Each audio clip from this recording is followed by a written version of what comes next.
Good morning बच्चों। आज हम कलर की पाठ्य पुस्तक से पाठ 10 बंदर बाट पढ़ेंगे। यह कहानी बहुत ही मज़ेदार है और साथ में इस कहानी से हमें बहुत अच्छी शिक्षा मिलती है। आइए इस कहानी को पढ़ते हैं।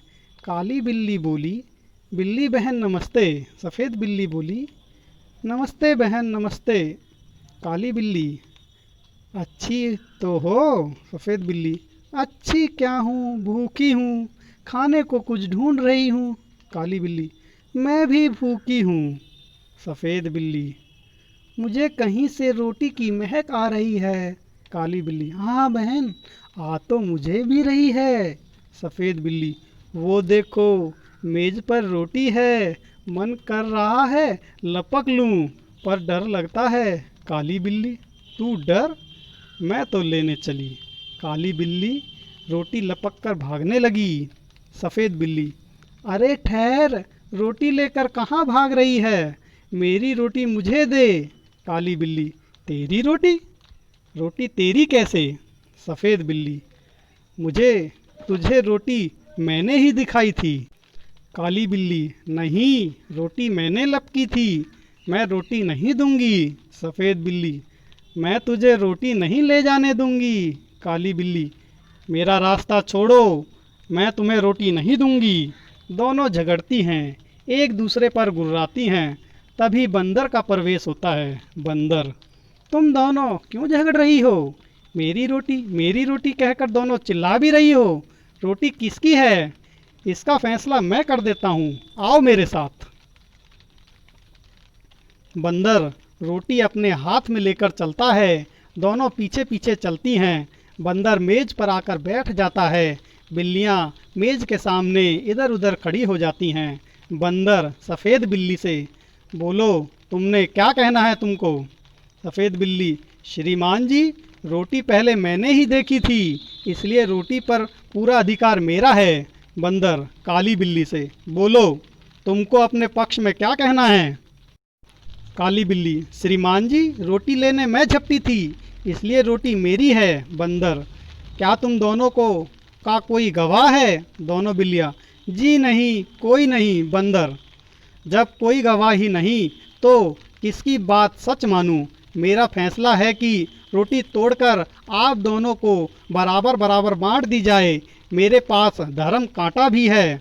बंदर मेज के नीचे से तराजू निकालता है और रोटी तोड़कर दोनों पलड़ों पर रखता है। तराजू उठाता है, एक पलड़ा नीचे झुक जाता है और दूसरा ऊपर।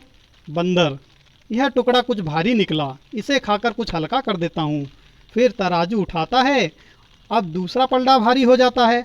बंदर, अब यह टुकड़ा भारी निकला, इसे भी थोड़ा कम करना पड़ेगा। बंदर रोटी का टुकड़ा तोड़कर खाता है और कहता है, टुकड़े भी कितने खोटे हैं, बराबर नहीं हो रहे हैं। मेरे हाथ और मुंह दोनों थक गए हैं। दोनों बिल्लियां बंदर की चालाकी भांप जाती हैं और एक दूसरे की ओर देखते हुए कहते, दोनों बिल्लियां, श्रीमान जी, आप टुकड़ों को बराबर करते करते थक गए हैं। बची खुची रोटी हमें दे दें, हम बराबर बांट खा लेंगे। हमें यह बंदर बाट नहीं चाहिए। बंदर, नहीं नहीं, तुम दोनों फिर झगड़ोगी, इसलिए मैं झगड़े की जड़ ही मिटा देता हूँ। बंदर बची खुची रोटी भी खा जाता है और तराजू लेकर वहाँ से भाग जाता है। दोनों बिल्लियाँ पछताती रह जाती हैं। काली बिल्ली, रोटी तो बंदर खा गया, अब क्या करें? सफ़ेद बिल्ली, करना क्या है, आगे से झगड़ा बंद, अपना फैसला मिलजुल कर करेंगे। दोनों बिल्लियाँ गले मिलती हैं और साथ साथ चली जाती हैं। तो बच्चों, कैसी लगी ये कहानी आपको? हमें ये कहानी कैसी लगी ये ज़रूर बताना।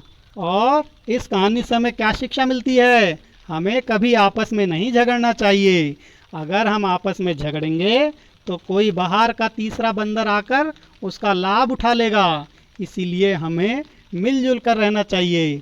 सभी बच्चे इस कहानी को याद करेंगे और अपने माता पिता को यह कहानी सुनाएंगे। उन्हें भी यह कहानी सुनकर बहुत मज़ा आएगा। धन्यवाद बच्चों। आओ बच्चों, इसके अभ्यास के प्रश्नों को देखते हैं। पहला प्रश्न है, दोनों बिल्लियों के बीच किस बात पर झगड़ा हो रहा था? आप सभी लोग बताइए।